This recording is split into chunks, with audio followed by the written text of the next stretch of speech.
Salut à tous, j'espère que vous allez très bien aujourd'hui, que l'Éternel vous bénisse abondamment. Ici Vic Frog TV, vie chrétienne fondée sur le roc. Alors, on se retrouve encore aujourd'hui pour une autre vidéo, pour cette vidéo qui sera une grande bénédiction pour toi, pour ta vie chrétienne, pour ton ministère, mais aussi pour ta famille. Et dans cette vidéo, je ne suis pas seul, je suis accompagné d'une mère, d'une servante de Dieu, qui sera une grande bénédiction pour nous tous. Alors, avant de vous le présenter, je vais d'abord prier, mais aussi, je salue nos bien-aimés qui nous suivent à la radio Alpha Omega, Rao FM. Que l'Éternel vous bénisse abondamment. Je vais d'abord prier avant de vous présenter notre invité du jour. Seigneur, merci pour ta grâce, merci pour tout ce que tu es pour nous. Merci pour le Père que tu es pour nous, merci pour les protecteurs que tu es pour nous. Nous t'aimons beaucoup, Jésus. Seigneur, nous avons encore besoin de toi. Saint-Esprit, nous avons encore besoin de toi. Sois avec nous et fais-nous grâce. Merci au Dieu pour tout ce que tu vas faire pour ma sœur, pour mon frère qui nous suivent en ces instants. Merci au Dieu pour ce que tu vas faire avec ta servante. Au nom de Jésus, je prie avec action de grâce. Amen. Amen. Bonjour maman. Bonjour mon frère. J'espère que vous allez très bien. Oui, le Seigneur m'a fait grâce. En tout cas, bienvenue dans Vic Frog. Merci beaucoup. Et que Dieu vous bénisse abondamment. Amen. Surtout, merci beaucoup d'avoir honoré, d'avoir accepté notre invitation. Vous n'avez pas vu notre faible commencement, mais vous vous êtes quand même sacrifié. Merci beaucoup. Non, je suis honoré d'avoir été invité.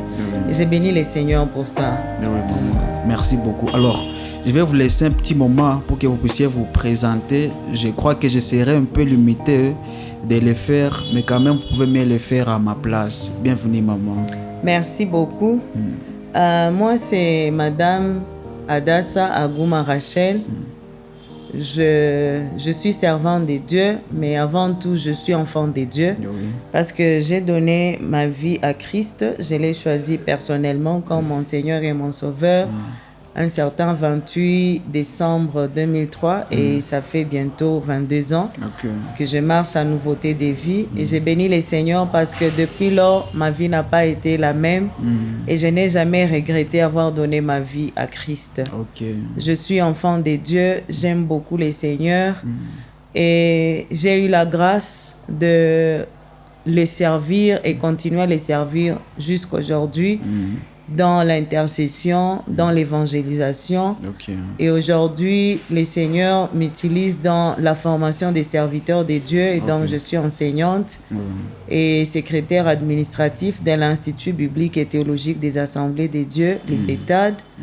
Et pour le moment, le Seigneur a voulu que nous puissions être bénis. Là où je suis en train de servir le Seigneur avec mon mari. Et je crois que c'est tout pour aujourd'hui. Merci beaucoup, maman. En tout cas, bienvenue.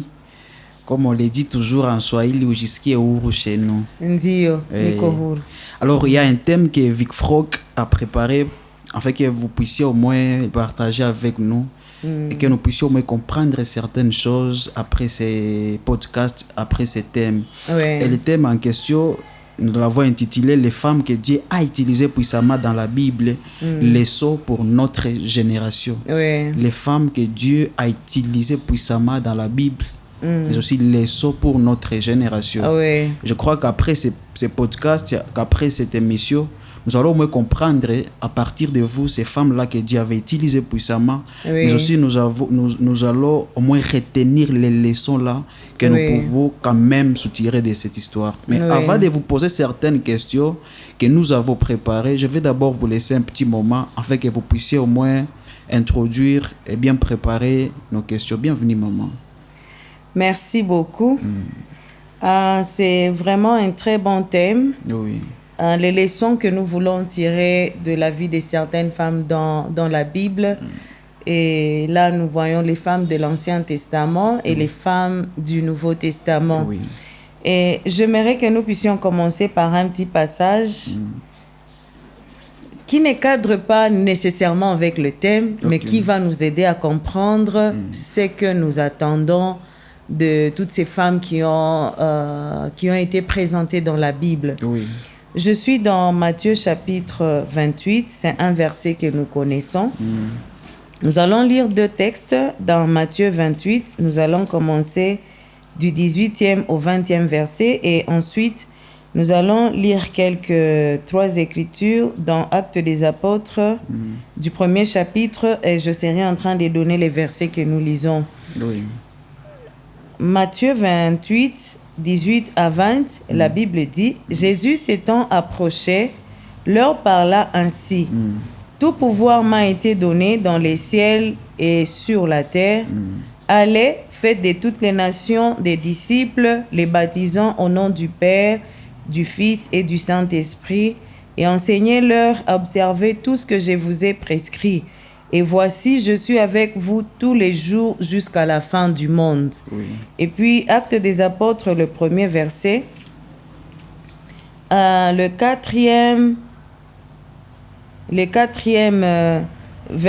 premier chapitre, le 4e verset, la Bible dit « Comme il s'est trouvé avec eux, il leur recommanda de ne pas s'éloigner de Jérusalem, mais d'attendre ce que le Père avait promis, ce que je vous ai annoncé, leur dit-il. » Il dit « Car Jean a baptisé d'eau, mais vous, dans peu de jours, vous serez baptisés du Saint-Esprit. » Et puis, au verset 8, il dit « Mais vous recevrez une puissance, le Saint-Esprit survenant sur vous, et vous serez mes témoins à Jérusalem, dans toute la Judée et la Samarie, et jusqu'aux extrémités de la terre. » Et puis, au verset 12, il dit « Alors ils retournèrent à Jérusalem de la montagne appelée des Oliviers, qui est près de Jérusalem à la distance d'un chemin de sabbat.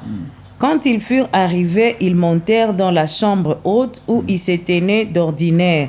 C'était Pierre, Jean, Jacques, André, Philippe, Thomas, Barthélemy, Matthieu, Jacques, fils d'Alphée, Simon, les Zélotes et Jude, fils de Jacques.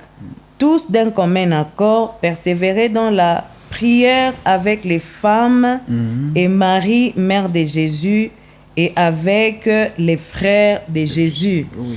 Alors ici, nous sommes en train de voir Jésus sur la montagne des Oliviers, parce que les textes que nous venons de lire dans Matthieu, c'est passé sur les monts des Oliviers quand Jésus était en train de vouloir rentrer auprès du Père après avoir terminé la mission. Parce que c'était après la résurrection, quand il leur donnait les dernières recommandations. Alors c'est là qu'il leur dit que j'ai déjà gagné le combat, j'ai déjà tout le pouvoir. Tout le pouvoir m'a déjà été donné dans les cieux, sur la terre et sous la terre. Alors je pars, mais maintenant vous, je vous envoie. Comme mon Père m'a envoyé et que j'ai fait sa volonté, vous aussi je vous envoie. Mais je vous envoie pour aller faire quoi? Il dit, je vous envoie pour aller et faire des disciples, de baptiser au nom du Père, du Fils et du Saint-Esprit, mais aussi d'enseigner les gens auprès de qui je vous envoie, de les instruire, de leur dire tout ce que moi, Jésus, je vous ai instruit. Alors, si Jésus a envoyé les 12, les 70, tout ce qu'il a envoyé, c'est pour 3 choses. C'est pour qu'ils aillent faire des disciples, pour qu'ils les baptisent et pour qu'ils les enseignent ce que Christ leur avait enseigné. Et non pas autre chose et non pas plus que ça. Alors, quand nous lisons dans Actes des Apôtres, Jésus leur dit, avant d'aller, allez attendre à Jérusalem la promesse que je vous avais dit. Parce qu'avant d'aller à la croix, quand nous lisons Jean chapitre 14, il leur avait dit qu'il est avantageux que lui parte pour qu'il envoie le Saint-Esprit.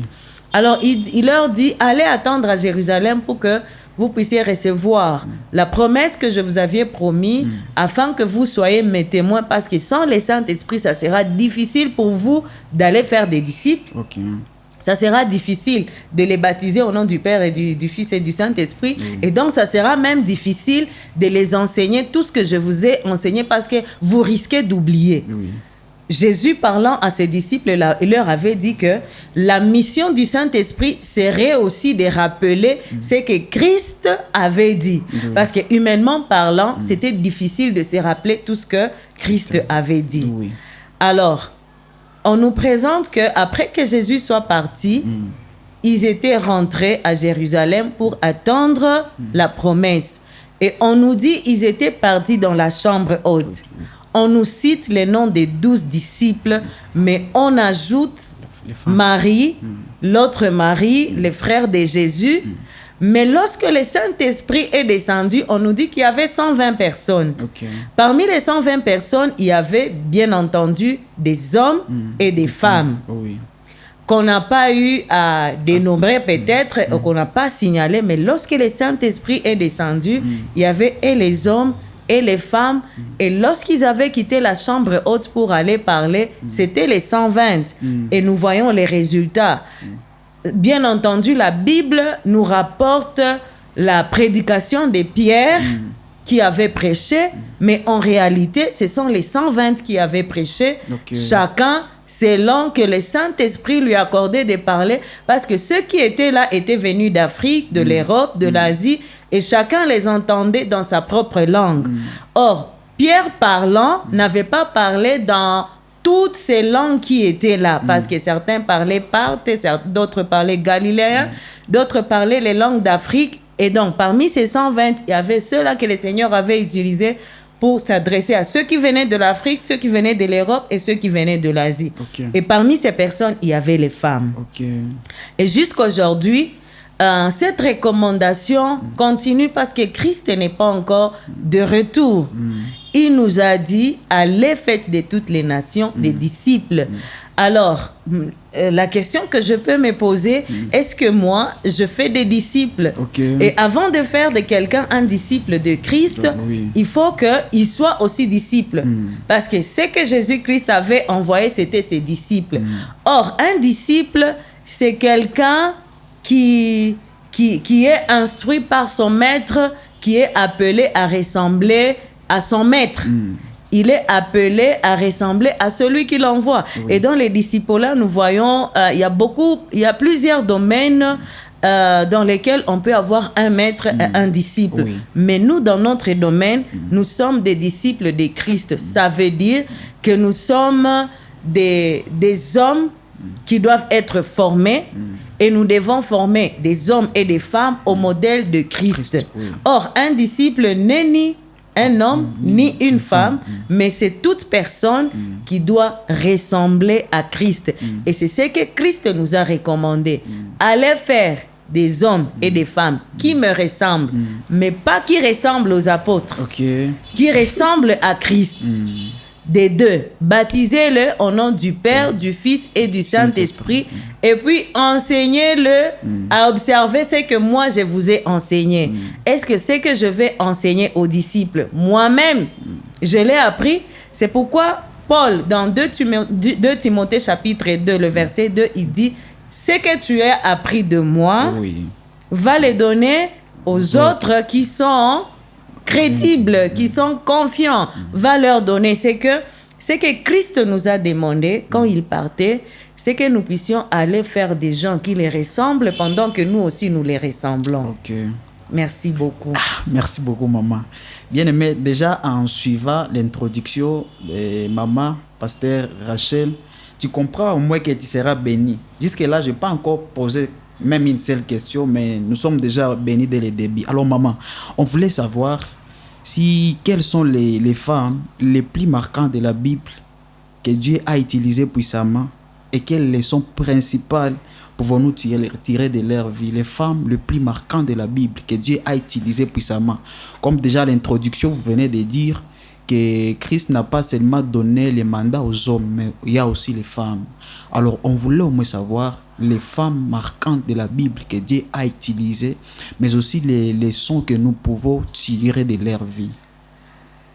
Ce que nous pouvons d'abord dire premièrement, que depuis le commencement, depuis la création, la femme apparaît toujours dans ce que Dieu dit. D'ailleurs, avant même que Dieu ne crée Adam sur la terre, quand il est en train de parler dans Genèse 1, il dit « Faisons l'homme à notre image et à notre ressemblance » qui domine sur la terre, nous connaissons ces versets. Et puis la Bible dit, l'homme et la femme, il les créa. Les deux, il les a créés pour qu'ils puissent dominer, pour qu'ils puissent multiplier, pour que... C'est qu'il n'y a pas de mission de Dieu sur la terre s'il n'y a pas l'homme, s'il n'y a pas la femme.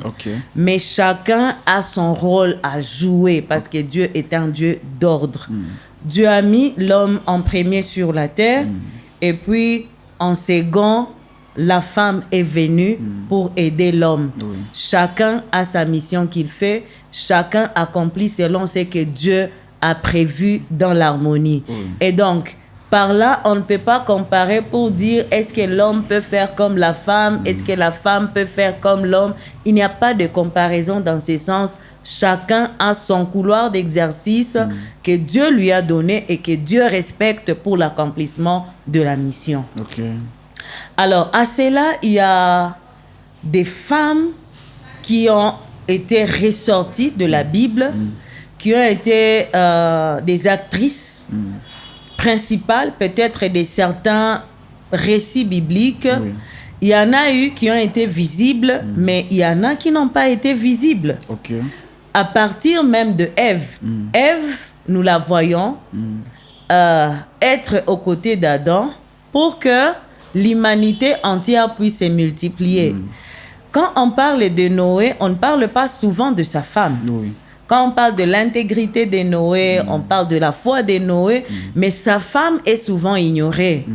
Mais voyant ce que Noé a fait, il ne pouvait pas y arriver s'il n'avait pas une femme qui l'accompagnait dans ce que il croyait en Dieu, dans ce qu'il faisait. C'est qu'il y a autant de femmes qui sont même invisibles dans certaines scènes, mais qui ont fait des grandes choses.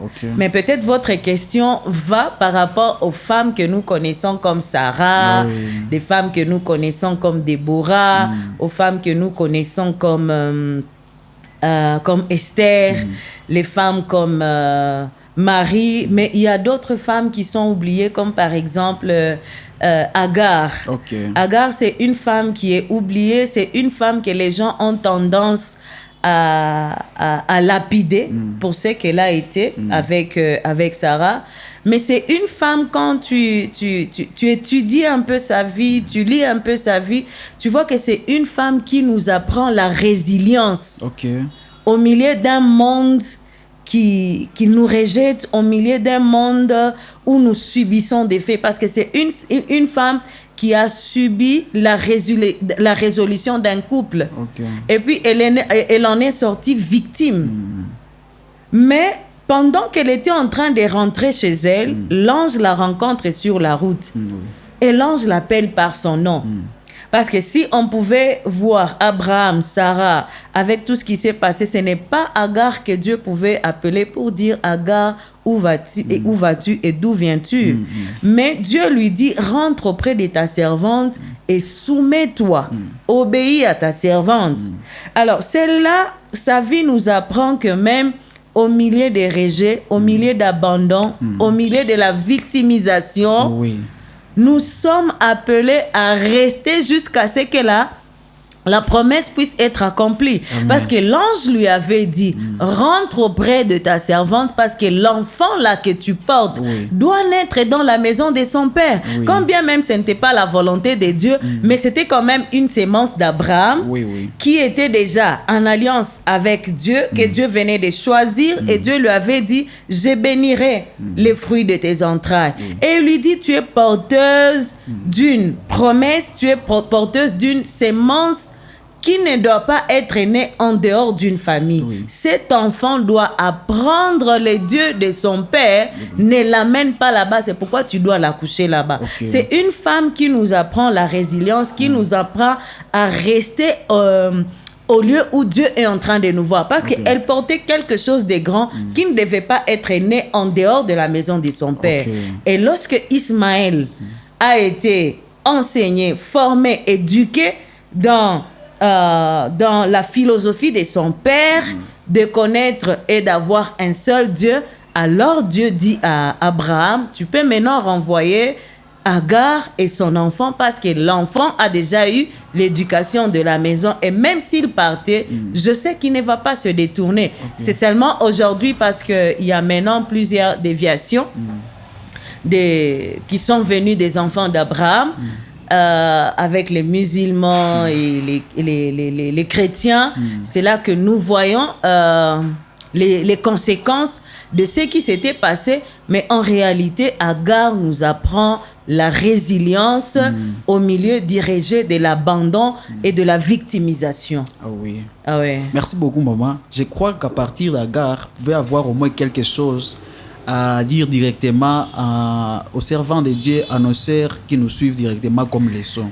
À partir d'Agar, je peux dire aux servants de Dieu, pas simplement aux servants de Dieu, mais à toute personne qui pense qu'il est en train d'être méprisé, à toute personne qui pense qu'il est méconnu, même à toutes ces servantes-là qui sont dans nos maisons. Quelqu'un a été pris chez eux, on l'a amené dans une maison pour qu'il puisse travailler, mais il réalise qu'il n'est pas aimé, qu'il n'est pas accepté, qu'il est abandonné, qu'il est rejeté. Je suis en train de t'encourager que peu importe ce qui est en train de se passer là-bas, mais si tu penses qu'il y a quelque chose qui doit d'abord s'accomplir pour que tu quittes, ne regarde pas à tout ce qui se passe aux côtés de toi. Père, on ne te reconnaît pas. Tu es chez ton oncle, la femme de ton oncle te fait souffrir, ou tu penses qu'on n'est pas en train de mieux te traiter. Mais s'il y a encore des frais qu'on est en train de payer pour toi, pour que tu puisses avoir un diplôme quelque part dans ta vie, ne regarde pas à la nourriture qu'on ne t'a pas donné le matin. Ne regarde pas au lait qu'on a seulement donné aux enfants de la maison et toi, on ne t'a pas donné. Ne regarde pas à tout ça, mais regarde au diplôme que tu dois avoir. Parce que tu dois bénéficier des frais scolaires. Tu dois bénéficier d'un bienfait. Parce que le temps viendra où tu quitteras la maison. Au lieu de commencer à dire ici on me maltraite, ici on ne me prend pas comme il faut, reste, atteins d'abord l'objectif avant de pouvoir partir. Agar en partant, elle en avait marre. Oui. Pourquoi? Parce que et Agar et Sarah, ils n'avaient pas encore l'expérience de la grossesse. Sarah n'était jamais tombée enceinte. Et Agar, c'était la première fois pour elle de tomber enceinte. Oui. Sarah ne connaissait pas les caprices d'une femme enceinte. Elle ne savait pas qu'une femme enceinte développe des hormones qui lui amènent à vivre une vie qui n'est pas normale. Oui. Sarah et Agar, mêmement, ne savaient pas. Pourtant, elle était esclave dans la maison d'Abraham. Alors, quand l'enfant commence à développer dans son sein, c'est la paresse qui arrive dans la vie d'Agar. Elle veut dormir à tout moment. Elle veut cracher à tout moment. Elle a maintenant des exigences peut-être de nourriture que Sarah ne pouvait pas supporter. Alors, quand Agar comprend que Sarah ne la comprend pas, alors qu'elle est au service même de Sarah en tombant enceinte, c'est là qu'elle s'est dit, non, je dois partir. Alors, Dieu du haut des cieux comprend les deux femmes. Mais il s'est dit, Agar est déjà enceinte d'Abraham. Et cet enfant, c'est l'enfant d'Abraham qui doit naître dans la maison d'Abraham. Et pendant qu'elle est en train de fuir, Dieu vient lui dire, Agar, où vas-tu et d'où viens-tu? Tu portes un enfant qui ne doit pas naître en dehors de la maison de son père. Jusqu'à Agar s'est dit, est-ce que celui qui m'a vu, c'est celui que je suis en train de voir? Même ça, Agar était étonnée de voir que l'ange le connaissait par son nom. Et je suis en train de dire à quelqu'un, si tu penses que tu es maltraité, on ne te reconnaît pas. On n'est pas en train de louer tes capacités. On n'est pas en train de voir. Tu es en train de faire de ton mieux. Tu penses que tu es victime. Je suis en train de te dire qu'il y a un Dieu au ciel qui te voit. Amen. Il y a un Dieu au ciel qui connaît la situation dans laquelle tu es. Amen. Et quand le moment opportun viendra, il te ramènera de là. Et même quand les problèmes viendront, nous voyons encore Agar avec son enfant de près de 18 ans qui veut mourir sous ses yeux. qui veut mourir. Et puis Dieu vient dire encore à Agar, Agar, j'ai entendu les cris de ton enfant. Cette fois-ci, ce ne sont pas les larmes d'Agar que Dieu a vues. Mais le cri. Il a entendu les cris de l'enfant, pas d'Agar. Parce que l'enfant a déjà connu le Dieu de son père. L'enfant est déjà circoncis. Alléluia. Il est déjà en alliance avec son Dieu. C'est maintenant cet enfant qu'on va écouter, ce n'est plus Agar.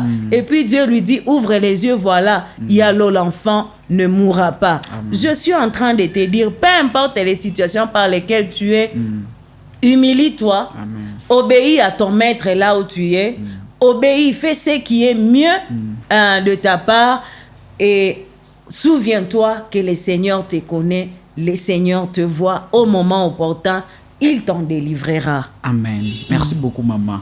Ouais. Déjà, une autre question qui me vient en tête. Dès le début, vous étiez en train de dire que la façon dont Dieu ou Christ nous a laissé la mission de former, d'évangéliser, d'enseigner, ce n'est pas seulement pour les hommes, mais aussi pour les femmes.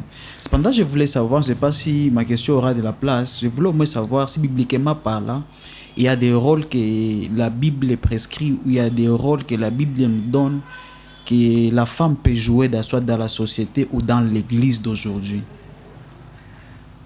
Si nous rentrons dans Genèse, comme j'étais en train de te dire, Dieu nous a tous donné la domination, il nous a donné la multiplication, mais c'est après que les péchés soient entrés que maintenant Dieu va dire à la femme, tu vas accoucher avec beaucoup de douleurs et puis tes désirs vont se porter vers ton mari. Et là, nous sommes dans le cadre du mariage parce que la plupart des fois, lorsque on parle de soumission et tout ça, c'est par rapport au mariage. Et puis, il dit que l'homme va travailler par son sueur, il va manger. Et puis, on dit encore à la femme que ton mari va te dominer. Alors, c'est là que est venu encore un problème. Et là, je parle du mariage dans le domaine de la soumission, que la femme doit être soumise à son mari. Alors ici, lorsque Paul est en train de parler du salut dans Galates, il dit en Christ, il n'y a ni homme, ni femme, ni libre, ni esclave. Alors, dans un premier niveau, tout celui qui a reçu Jésus comme Seigneur et Sauveur, il est premièrement son disciple, mais aussi son envoyé, parce qu'il doit aussi amener des disciples à Christ. Si Paul dit qu'il n'y a pas d'esclaves, il n'y a pas de juifs, il n'y a pas de femmes, il n'y a pas d'hommes, ça veut dire quand je suis un esclave et que je viens au Seigneur, le Seigneur m'envoie auprès des autres esclaves pour que je leur parle de Christ et qu'ils viennent à Christ. Quand je viens à Christ et que je suis un gentil ou un païen, immédiatement je deviens enfant de Dieu et donc Dieu veut que, en tant que son disciple, que j'aille parler aux autres païens pour qu'ils viennent aussi à Christ et qu'ils soient disciples de Christ, qu'ils ressemblent à Christ. Si je suis femme et que je viens au Seigneur, je deviens enfant de Dieu. C'est que le Seigneur attend de moi que j'aille parler aux autres femmes pour qu'ils viennent aussi au Seigneur Jésus, qu'elles ressemblent aussi à Christ qui est notre maître. Si je suis un enfant et que je viens à Christ, je deviens, qu'il devienne enfant de Dieu. Ça veut dire que Christ attend que cet enfant aussi aille parler aux autres enfants pour qu'ils viennent à Christ et qu'ils ressemblent à Christ. Par rapport à servir le Seigneur, il n'y a pas homme, il n'y a pas femme. Tous nous sommes appelés à aller faire des disciples. Mais peut-être dans l'organisation de l'église. Maintenant, quand nous sommes dans une église locale où il y a les bergers, où il y a les brebis, où il y a les diacres, comme nous les voyons dans l'épître, dans la lettre à Timothée, quand il lui dit comment maintenant structurer, il lui parle de comment traiter avec des hommes qui s'appellent des enseignants de la Bible. Là, nous sommes au premier chapitre de la première épître de Timothée. de Paul à Timothée, premier chapitre déjà, deuxième chapitre, troisième chapitre, il est en train de parler de comment traiter avec les enseignants de la Bible. Et c'est là qu'il intervient en disant comment il va traiter les femmes qui veulent enseigner. Au troisième chapitre, il dit comment qui peut être diacre à l'église, qui peut être un évêque, qui peut exercer telle fonction. Alors ça, c'est maintenant une organisation au niveau de l'église locale. Mais lorsque nous sommes dans l'église universelle, tous nous sommes appelés à servir. Maintenant, quand nous arrivons dans l'église locale, il y a maintenant beaucoup de choses qui entrent dans les jeux. Il y a des choses culturelles, par exemple.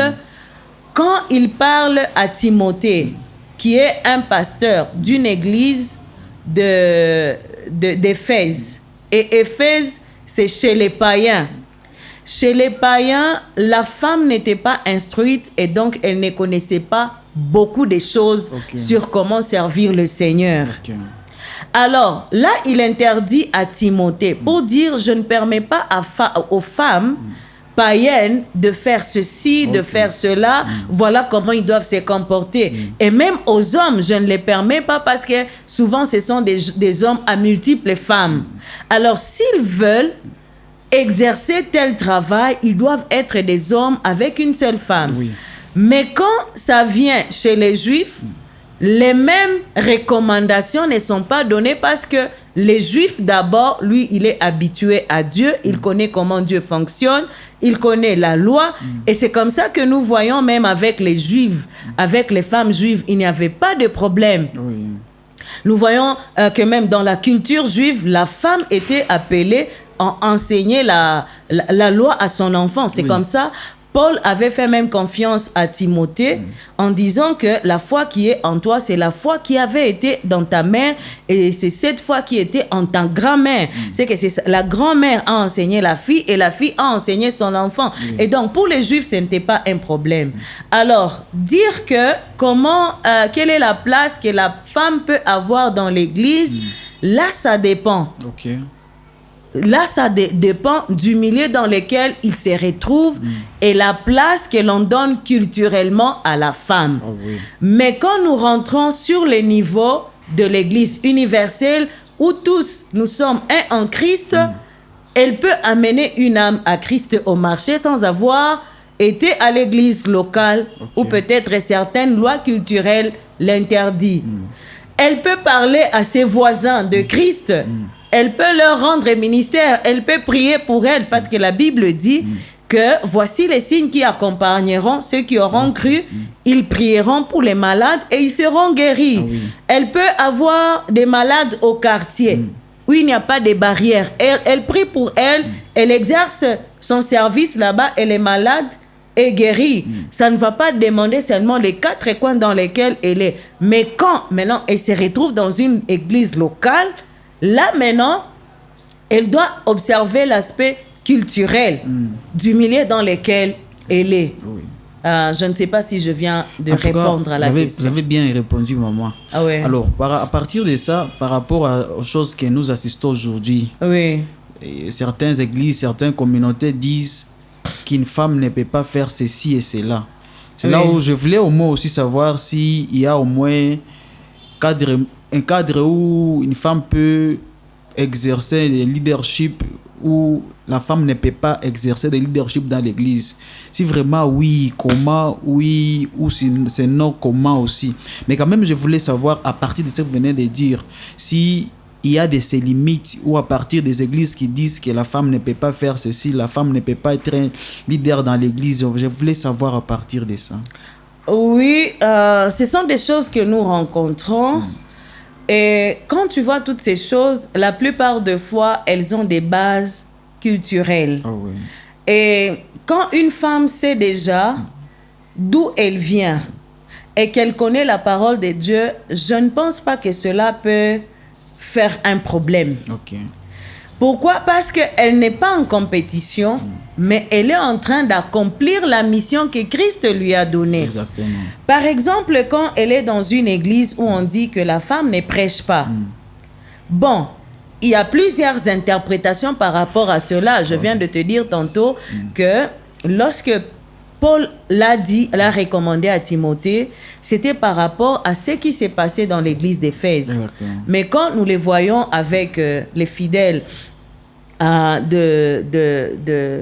les Juifs par exemple, cela ne posait pas un cas. Parce que même Paul, il est en train de témoigner qu'il a des compagnons apôtres avec elle, comme Junias, qui l'accompagnent. Ce n'était pas un problème, c'est qu'elle pouvait prêcher, elle pouvait faire... Il y a aussi Priscille, par exemple. Il n'y avait pas de problème pour elle. Et à un moment, elle a recadré Apollos, qui est une grande tête pour le christianisme au 1er siècle. Alors, les problèmes d'interprétation peuvent faire à ce qu'aussi on dise que la femme ne puisse pas prêcher, par exemple, ne puisse pas exercer un leadership. On ne va pas se tuer pour ça ou bien s'étirer par rapport à ça. Si dans une culture quelconque, la femme ne peut pas exercer ou ne peut pas occuper un poste élevé, ok, gloire à Dieu, ce n'est pas un péché. Mais le problème, c'est que si cette femme-là refuse d'obéir à la mission de Christ, parce que c'est une femme, c'est ça le problème, parce que exercer la mission de Christ ne demande pas seulement qu'on soit numéro 1 d'une église. Mais si le Seigneur le permet et que c'est lui qui le veut, à un moment donné, cette femme-là va se retrouver numéro 1 d'une église locale. Pourquoi? Parce que normalement, le leadership, si nous les voyons dans sa capacité d'influencer, même quand on n'est pas à la tête, chef numéro 1, on peut influencer dans sa zone où le Seigneur nous a placés. Et c'est pourquoi je veux parler à une femme là-bas, de ne pas trop souvent chercher... à faire des compétitions avec les hommes, à dire que nous aussi nous pouvons diriger. Ce ne sont pas des choses à dire. Travaillez, servez le Seigneur. Et c'est votre travail qui va vous mettre là où vous voulez aller. Parce qu'il ne suffit pas seulement de dire, moi aussi je peux diriger, moi aussi je peux être leader d'un tel ministère, je peux être leader d'une telle communauté, alors qu'en réalité, il n'y a rien que tu vas aller apporter. Il n'y a rien que tu vas aller donner. Je crois que c'est que nous les femmes, nous pouvons d'abord comprendre qu'est-ce que Dieu m'a demandé de faire. Parce qu'à chacun, Dieu a donné une mission. Parce que même quand nous allons chez les hommes, ce n'est pas tous les hommes qui ont la capacité de diriger. Ce n'est pas tous les hommes qui ont la capacité d'influencer. Ce n'est pas tous les hommes qui peuvent être pasteurs responsables, non. Mais même les femmes, quand tu te retrouves dans un milieu où on n'accepte pas ton leadership, fais ce qui est mieux et ce qui est à ton pouvoir. Ton travail lui-même va te positionner. Il n'y a pas question de faire une compétition. Je vais juste te donner un exemple banal. Quand nous servons le Seigneur, 1 Corinthiens 14 nous dit que nous sommes tous les membres du corps du Christ. C'est que nous soyons leaders, je ne sais pas comment, que nous soyons apôtres, que nous soyons les moindres dans l'église, tous nous formons les membres du corps du Christ où Jésus est le chef. Parce que c'est ça aussi le problème. Quand on parle, est-ce qu'une femme peut diriger, une femme peut... Nous ignorons de fois que le chef de l'église, c'est Christ. Nous tous... Nous sommes ses serviteurs, nous sommes à son service, et les hommes et les femmes. Alors, nous sommes tous serviteurs dans une même maison, comme j'étais en train de dire. Prenons par exemple ici, dans les cadres dans lesquels nous sommes. Pour que nous puissions arriver à présenter une bonne émission, nous avons besoin du caméraman, nous avons besoin de celui qui a décoré, nous avons besoin de celui qui a arrangé les micros, nous avons besoin de celui qui a placé cette lumière. Nous avons aussi besoin de nous qui allons parler. Celui qui a placé cette lumière ici à côté, est-ce qu'il viendra dire, est-ce qu'il va faire la compétition avec celui qui a la charge de balayer? Non, il ne peut pas faire compétition. Pourquoi? Chacun est dans son couloir et chacun est dans sa mission. Moi qui suis en train de parler, est-ce que je peux faire la compétition avec celui qui a la caméra? Non. Pourquoi je ne vais pas compétir avec lui? Parce que je sais que moi, ma mission, c'est peut-être parler. Lui, il devra être derrière la caméra pour qu'à la fin, nous puissions avoir un travail bien fait. Et c'est comme ça même avec l'œuvre de Christ. Quand tu sais que, ou bien le ministère, comme tu es en train de le dire, quand je sais que je suis une femme, la première des choses, je dois chercher à comprendre, Dieu, le Seigneur m'appelle à quoi? Oui. Il m'appelle à faire quoi? Est-ce que c'est le nettoyage de l'église? Est-ce que c'est arranger les chaises? Est-ce que c'est devenir leader? Est-ce que c'est faire ceci ou cela? Quand je suis dans mon couloir et que je le fasse bien, je ne pense pas que je peux faire une compétition avec qui que ce soit. Ah oui. Je ne pense pas. Parce que je serai fixée sur ce que je dois faire. Et non pas sur ce que je pense que je peux faire. Okay. Et c'est là qu'il y a la réussite. Alors, quand tu sais que tu es une femme, tu es appelée à la prédication. Au lieu de chercher à dire matin, soir, non, moi, on ne me donne pas la chair, moi aussi, je suis capable, va d'abord te faire former, va connaître la parole, va travailler sur ton caractère, et plus tu es en train d'exercer, tu vas voir que tu veux arriver là où tu vas. Au lieu de faire des petites réunions à l'église pour dire, moi aussi je suis capable, moi aussi je peux, moi aussi j'ai l'appel de Dieu, moi je suis prophétesse, moi je suis ceci ou cela. Non, non. Mais quand tu restes dans les couloirs dans lesquels le Seigneur t'a mis, tu n'auras pas le temps de voir à côté, à gauche, à droite. Pourquoi? Parce que tu sais que tu as un rapport à présenter devant le Seigneur. Oui, oui. Alors maintenant, quand tu ne connais pas exactement la mission à laquelle le Seigneur t'a appelé et t'attend, c'est comme ça que tu vas passer ton temps en train de croire que ce sont les autres qui font que tu ne puisses pas, qui fassent que tu ne puisses pas avancer. Alors qu'en réalité, c'est toi qui ne te connais pas, tu ne connais pas ce que tu dois faire exactement, tu ne sais pas comment tu peux le faire, tu ne sais pas quand tu vas le faire et avec qui tu vas le faire aussi. Oui.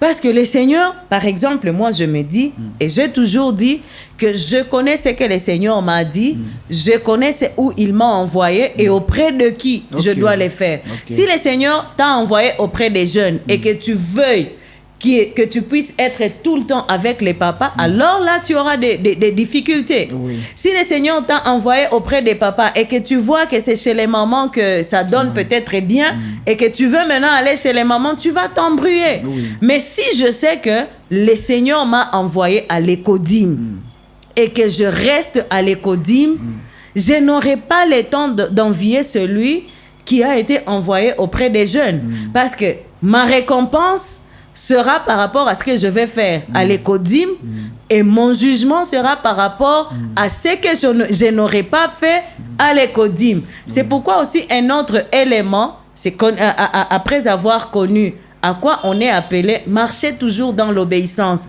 Quand le Seigneur te parle, rentrer toujours auprès de Dieu pour dire, ok, je connais déjà ce que je dois faire, mais maintenant là, qu'est-ce qu'on fait? Maintenant là, qu'est-ce qu'on fait?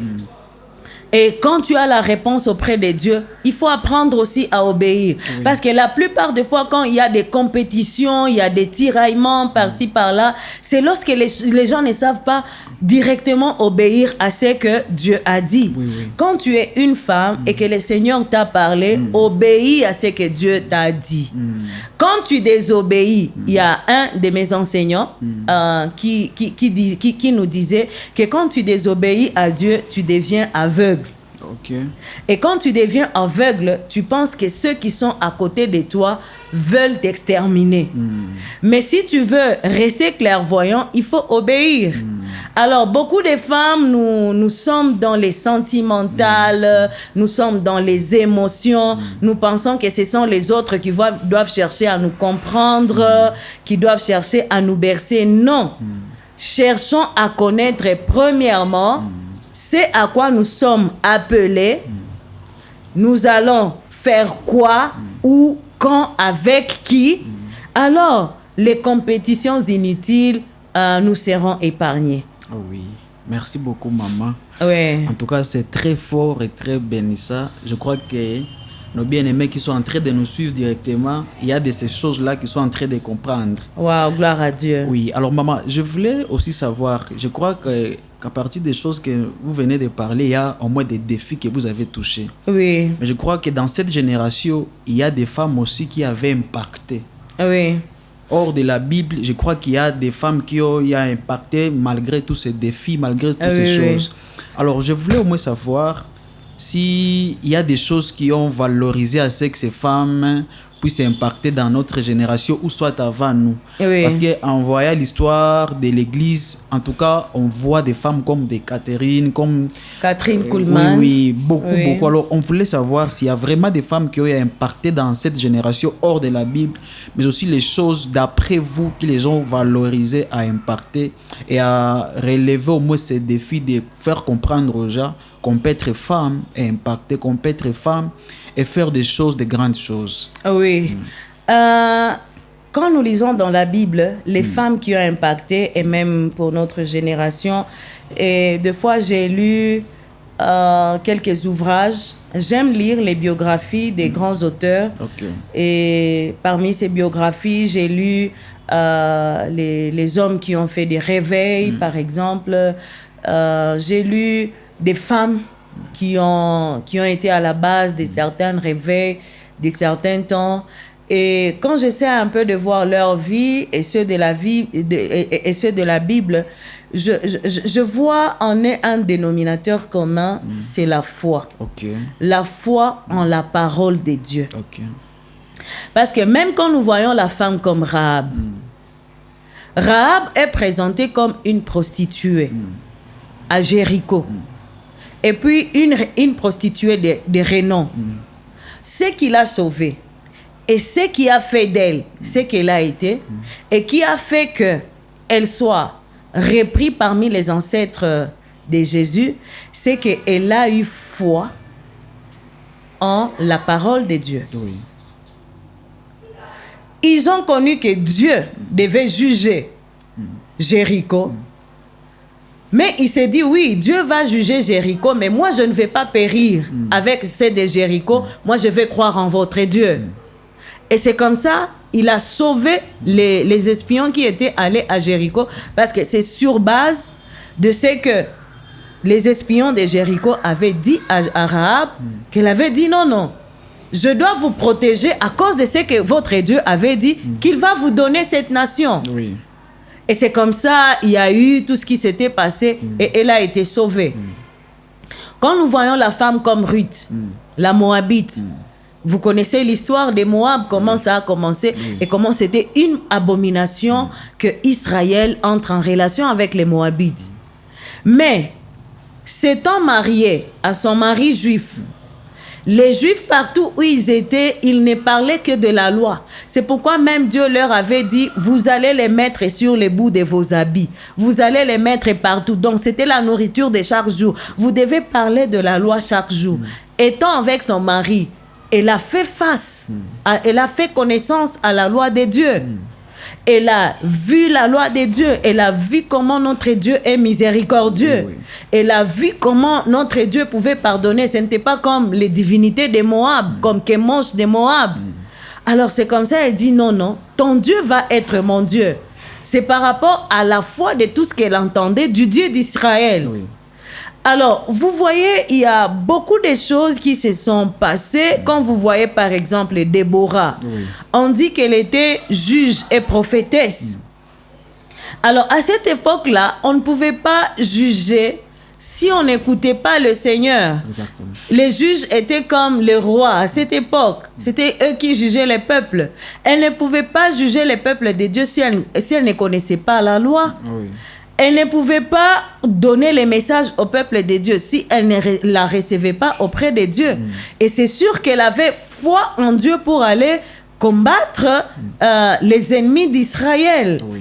C'est par la foi. Donc, quand vous voyez, les dénominateurs communs, c'est la foi. Même lorsque l'ange est venu auprès de Marie, la Bible dit, elle dit à l'ange, mais comment je vais devenir enceinte alors que je n'ai jamais connu d'homme. Et puis l'ange lui dit, voilà ce qui va arriver. Et Marie dit, qu'il me soit fait selon ce que le Seigneur a dit. Oui. Ça veut dire qu'elle a fait foi en la parole de Dieu. Exactement. Elle a fait foi en la parole de Dieu. Et quand vous voyez les femmes du temps moderne qui ont impacté, elles ont comme dénominateur commun la foi. Oui. La deuxième des choses qu'elles ont, ce sont des femmes qui ont appris à obéir le Seigneur, peu importe les barrières. Ok. Ce sont des femmes qui ont appris à obéir au Seigneur, à obéir aux instructions. Nous voyons comme par exemple Ruth avec Naomi. Naomi lui dit, voilà ce que tu dois faire. Elle ne discutait pas les ordres de Naomi. Oui. Mais elle faisait tout ce que Naomi lui demandait de faire et c'est comme ça qu'elle est arrivée là où elle est. Ce sont des femmes qui ont obéi au Seigneur. Oui. Mais aussi ce sont des femmes de caractère. Ok. Des femmes qui n'ont pas mis leurs émotions prévaloir à tout. Par exemple, quand nous voyons la maman de Moïse et la grande sœur de Moïse, Jochebed et Myriam. Oui. Quelle est cette femme-là? Tu as ton enfant que tu vas cacher et que tu vas mettre sur l'eau. Un enfant que tu as d'abord caché. Quand l'enfant sortait de son sein, est-ce que l'enfant ne pleurait pas? Et puis l'enfant est gardé, il met l'enfant sur un panier, il dit va sur l'eau. Quel cœur! Si elle était émotive, son enfant allait mourir. Oui, oui. Myriam aussi. Quand elle voit la fille de Pharaon, elle se dit si je dénonce immédiatement, mon petit frère risque d'avoir des ennuis. Oui, oui. Mais elle intercède auprès de Pharaon pour dire je peux te chercher une nourrice. Alors, même lorsque Paul est en train de dire à Timothée, je ne permets pas aux femmes d'enseigner, mais les derniers versets du chapitre 2, je crois, ça doit être le 16e verset, il dit, néanmoins, elle sera sauvée de cette loi en devenant mère, en devenant mature. Il faut qu'elle soit mature, il faut qu'elle soit aimable, il faut qu'elle puisse être discrète. Quelqu'un qui a du caractère. Quand on parle de la maturité de la femme, ça veut dire que ce n'est plus une femme qui est conduite par les émotions. Ok. Ce n'est plus une femme qui est conduite par les ondits. C'est pourquoi je suis en train de parler aux femmes qui sont là. Jeunes filles, jeunes femmes, tu sens l'appel. La première des choses, rassurez-vous d'abord que vous êtes déjà enfant de Dieu, que vous avez Christ dans votre vie. Amen. Deuxième des choses, rassurez-vous que vous êtes disciples de Christ, que vous êtes en train de vivre à l'image de Christ, à chercher à ressembler à Christ chaque jour. Troisième des choses, rassurez-vous que c'est le Seigneur qui vous a appelé à faire cette chose-là, c'est que vous êtes en train de vouloir faire, mais aussi comment les faire, quand les faire et où les faire. Troisième des choses, apprenez à obéir la parole de Dieu. Comment vous allez obéir la parole de Dieu? Il faut connaître la parole de Dieu. Il faut lire la parole de Dieu. Il faut être plongé dans la parole de Dieu. La plupart des fois, le ministère des femmes n'est pas valorisé parce que les femmes elles-mêmes ne valorisent pas leur ministère. Les ministères, ce ne sont pas des choses que nous ramassons en l'air parce que j'ai vu une histoire au quartier, parce que j'ai vu sur Facebook, j'ai vu sur Internet, j'ai vu sur TikTok les choses qui sont en train de se passer. Alors, comme moi aussi je suis courageux, je viens parler. Non. Ce que nous devons dire doit provenir de la parole de Dieu. Amen. Mais aussi, il faut limiter, donc il faut tuer les émotions, si je peux dire, pas les tuer jusqu'à ne plus devenir humain. Il faut commencer à faire les choses pas poussées par l'émotion, mais poussées par les raisonnements, par l'intelligence. Et même la Bible nous dit dans Proverbe que si nous voulons avoir l'intelligence, nous la recherchons auprès de Dieu. Alors, la femme, quand tu sais que tu es trop émotive, il faut aller chercher l'intelligence, la sagesse auprès de Dieu pour qu'il imprime en toi un caractère. C'est aussi un autre élément qui fasse à ce que les femmes ne soient pas données les postes du leadership à cause de leur caractère émotif. Parce que ça demande quelqu'un qui a un caractère, qui puisse conduire, parce qu'il y a beaucoup de choses à observer dans le leadership. Oui. Alors, en tant que femme, comme j'étais en train de dire, si nous voulons impacter, travaillons sur les émotions. Quittons les superficiels. Allez vous faire former, parce que Paul avait dit, toute femme qui n'a pas encore appris. Pourquoi il avait dit? Parce que chez les Éphésiens, la femme allait à l'école de 6 à 12 ans. Donc, elle faisait seulement l'école primaire. Oui. Après 12 ans, elle était préparée pour aller au mariage à 14 ans. Et puis à 14 ans, c'était fini pour elle. Or, nous voyons avec les Éphésiens, avec la culture grecque, c'est là que venus beaucoup de philosophes. Oui. Les hommes étaient des philosophes. Alors, quand une femme était mariée et que son mari avait des moyens, il lui cherchait un tuteur pour l'apprendre la biographie de certains philosophes. Oui. C'est pourquoi nous pouvons voir certaines femmes de rois.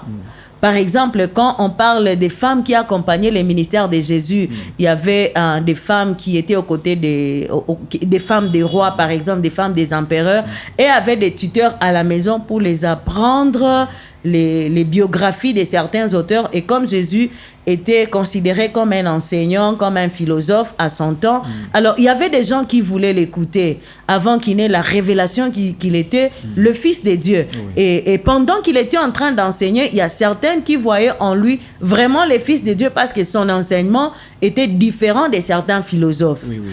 Alors, comme ces femmes païennes n'avaient pas la formation, ne connaissaient pas les dieux qui venaient d'accepter, c'est comme ça que Paul leur avait interdit de pouvoir enseigner. C'est comme aujourd'hui, quelqu'un qui reçoit Christ, qui ne connaît rien de Dieu aujourd'hui, et puis parce qu'il arrive à l'église 1 année, 2 ans, il est zélé, on lui donne la chair. Non, il ne connaît pas encore les choses de Dieu. Et ceci va de même pour les hommes.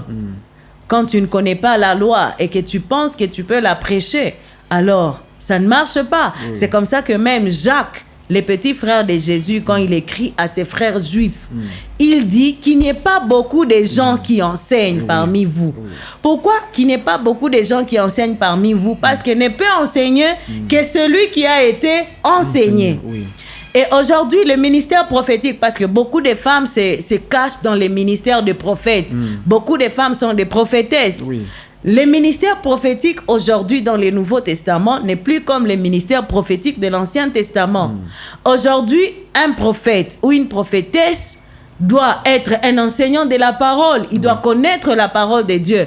Mais maintenant, quand quelqu'un s'appelle prophète et qu'il ne connaît rien de la parole de Dieu, c'est qu'il est en train de faire autre chose que être prophète, selon ce que les Écritures sont en train de nous les demander. Oui. Alors, les femmes, là où vous êtes, essayons un peu de surpasser la superficialité, rentrons dans la parole de Dieu.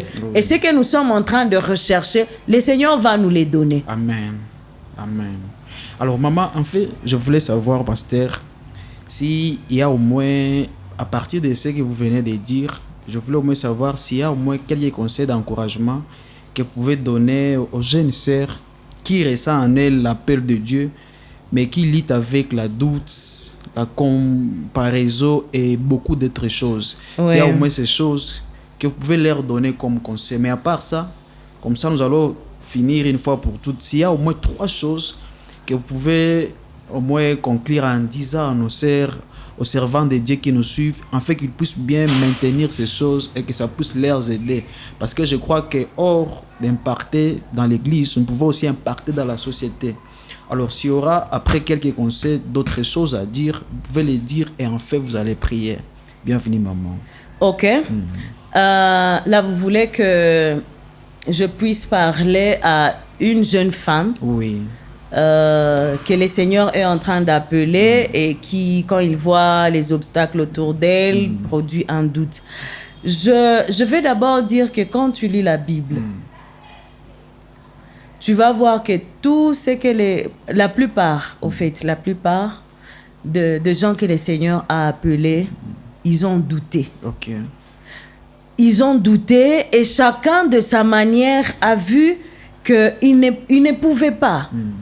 Lorsque Dieu vient parler à Moïse, tu vas me servir. Il dit, non, non, je ne sais pas parler. Il va de gauche à droite. Et puis, il est convaincu plus tard. Plusieurs personnes que le Seigneur a appelées, tu vas voir plusieurs prophètes. Personne n'était digne. Et même Ésaïe, lorsqu'il voit la gloire de Dieu, il dit, non, non, non, non, non, ça c'est un peu grave. Au moins, lui, à la fin, il dit...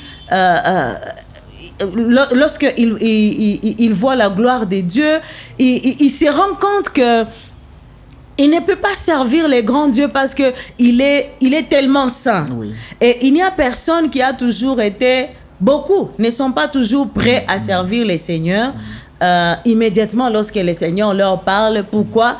Parce que quand nous voyons l'environnement dans lequel on est, quand on voit ce que les seigneurs nous demandent, et puis il y a toujours quelque chose qui nous fait douter. Oui. C'est que je peux dire à une servante qui reçoit l'appel et qui doute encore, je peux juste lui demander de ne pas rester dans le doute. Oui. Il n'a pas mal fait.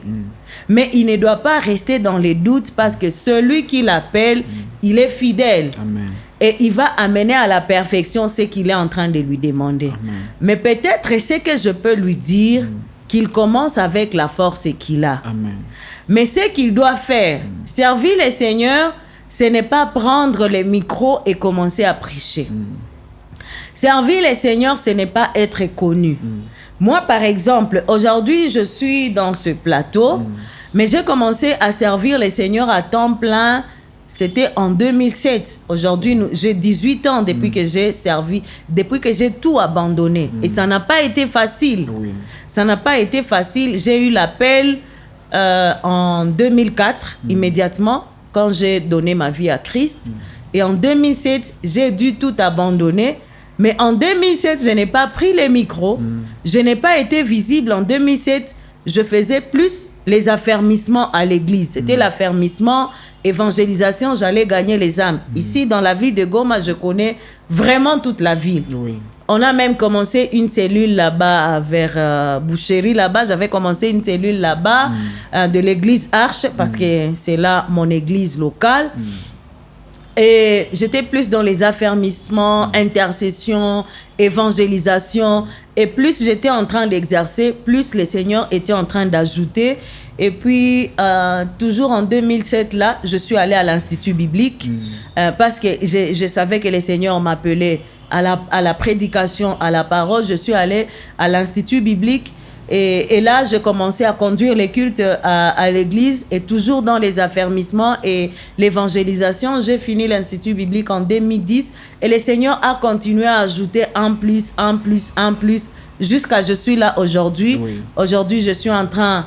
je suis dans la formation des serviteurs de Dieu et je continue aussi à ajouter sur ma connaissance théologique. Parce que là où le Seigneur m'amène, je ne suis pas encore arrivée là-bas. Alors, je suis en train de dire à cette jeune sœur, si tu sens l'appel, fais d'abord ce qui est à faire. Oui. Et comment le faire? Jésus nous a dit, allez faire de toutes les nations des disciples. Il n'a pas dit seulement les gens de mon église, il n'a pas dit seulement les gens de mon quartier, il a dit toutes les personnes. Si dans ton église, tu trouves qu'il n'y a pas encore à faire, il n'y a pas encore de microphones à tenir, il y a des païens dans ton quartier, tu peux faire des porte-à-porte, leur présenter Christ. Oui.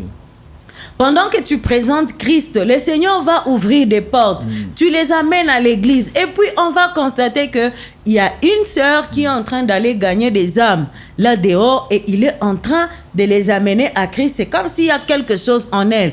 Et c'est comme ça que tu vas commencer à évoluer parce que plus nous sommes en train d'exercer, plus nous sommes en train d'évoluer parce que la Bible dit que les flots en appellent... les autres flots. Oui. Alors, ça ne va pas tomber du ciel, ça ne va pas venir comme ça, mais commencez d'abord là où vous êtes. Amen. Faites ce que vous pouvez faire, mais n'oubliez pas la recommandation, allez faire de toutes les nations des disciples. Et puis, enseignez-leur à observer tout ce que Christ a recommandé. Oui. Alors, s'il y a l'appel, qu'elle commence déjà à observer ces choses. Est-ce que ces choses sont en train d'être faites? Et pendant qu'elle est en train de les faire, Dieu sera en train d'ajouter et il sera en train d'éclairer tout ce qui est encore ténèbres et les doutes seront en train de partir. Mais la deuxième des choses, c'est de faire confiance à Dieu. Mais aussi, il faut éviter de vouloir que tout le monde croie qu'on t'a appelé. Oh, moi, le Seigneur m'a appelé. Moi, c'est le Seigneur qui m'a appelé. Non, non, non, non, non. Ça ne sert à rien. Si le Seigneur t'a appelé et que tu es en train de le servir, il te témoignera au monde que réellement il t'a appelé. Servant simplement, calmement, dans la fidélité, dans l'obéissance, et le Seigneur lui-même va nous présenter au monde que nous sommes ses serviteurs ou ses servantes. Amen. Merci beaucoup, maman. Comme ça, vous allez prier s'il y aura quelque chose à ajouter. Et après avoir ajouté, vous allez prier pour nos bien-aimés, pour nos sœurs qui sont en train de nous suivre, mais aussi les servants de Dieu qui sont en train de nous suivre. Que Dieu leur donne la force, mais aussi qu'elles puissent impacter dans leur ministère, dans le domaine dans lequel ils se trouvent. Alors, avant de conclure mon message, je vais juste dire aux servants de Dieu qui sont en train de nous suivre que Dieu compte sur nous. Pour cette génération, il y a eu des gens qui sont passés. Nous citons des noms des femmes qui ont réussi avec le Seigneur. Et aujourd'hui, Catherine Kuhlman, c'est une image pour nous aujourd'hui. Et si nous voulons que notre nom soit cité dans les générations à venir, si Christ tarde à venir, alors nous devons comprendre que le Seigneur compte vraiment sur nous et il attend de nous que nous puissions être responsables de la mission qu'il nous a donnée. Il veut que nous puissions aller et faire des disciples. C'est en faisant des disciples que le Seigneur va ajouter d'autres choses que nous voulons voir. C'est en présentant Christ que le Seigneur va ajouter d'autres choses que nous voulons voir. Christ avait dit, quand le Fils de l'homme sera élevé, il attirera beaucoup de gens à lui. Femmes, élevons Christ. N'élevons pas nos noms, n'élevons pas nos ministères. Oh, moi, le Seigneur m'a appelé à la voyance, je ne sais pas, il m'a appelé à la prophétie. Élevons Christ. Et lorsque nous élevons Christ, les autres choses vont nous accompagner. Ne servons pas pour avoir des titres, ne servons pas pour qu'on nous reconnaisse, ne servons pas pour qu'on fasse de nous des leaders numéro 1 d'une église locale. Servons parce que Christ a dit à tous ses disciples qu'ils doivent le servir. Servons le Seigneur parce que nous sommes des disciples de Christ, parce que nous devons amener autant de personnes à lui. Et pendant que nous sommes en train d'aller chercher des disciples, il y a des grâces qui vont s'ajouter à nous. Il y a des prophéties qui vont s'ajouter. Il y a les dons des miracles qui vont s'ajouter. Il y a les dons des connaissances qui vont s'ajouter. Il y a, je ne sais pas, les discernements qui vont s'ajouter. Il y a les ministères de puissance qui vont s'ajouter. Élevons Christ et Christ est seul. Ce sont de courir après les titres, ce sont de courir, ce sont de faire des compétitions inutiles. Deuxième des choses, chère servante de Dieu, cherche à connaître ta mission. Qu'est-ce que Dieu t'a dit exactement? Quel est le couloir de ton service, de ton ministère? Le Seigneur ne nous a pas appelés pour que nous soyons utiles à tout le monde. Il nous a appelés pour que nous soyons utiles à une certaine catégorie. Restez dans votre couloir. Et pendant que vous êtes en train de servir dans votre couloir, vous n'aurez pas le temps de connaître qui me combat, qui ne me veut pas, ou bien qui me soutient. Pourquoi? Parce que celui qui t'a envoyé a dit qui ne t'abandonnera pas et il ne te délaissera pas. La troisième chose, nous devons savoir que l'ennemi de tout chrétien, c'est même l'ennemi du ministère de la femme. L'ennemi, le chrétien a trois ennemis. Son premier ennemi, c'est sa chair à lui-même. Deuxième ennemi, c'est le monde et son système. Et le troisième ennemi, c'est le diable. Alors, en tant que chrétien, si tu peux vaincre le premier ennemi qui est la chair, ta propre chair, si tu peux vaincre le deuxième ennemi qui est le système du monde, si tu peux vaincre le troisième ennemi qui est Satan, alors tu vas aussi vaincre l'ennemi de ton ministère, parce que ce sont les 3 ennemis. Aucun homme ne combat les ministères de l'autre quand Dieu l'a appelé. C'est pourquoi restons focalisés sur ce que Dieu nous a dit. Et la 3e des choses, obéissons au Seigneur au prix de notre salut. Amen. Pourquoi? Parce que la désobéissance rend aveugle. Oh oui. La désobéissance embrouille. La désobéissance nous éloigne de Dieu. Et quand nous sommes éloignés de Dieu, c'est la catastrophe. Oui. Mais aussi, servons dans l'humilité. Alors, je vais aussi parler aux femmes qui sont mariées, qui sont appelées à servir le Seigneur, développer une vie de discipline.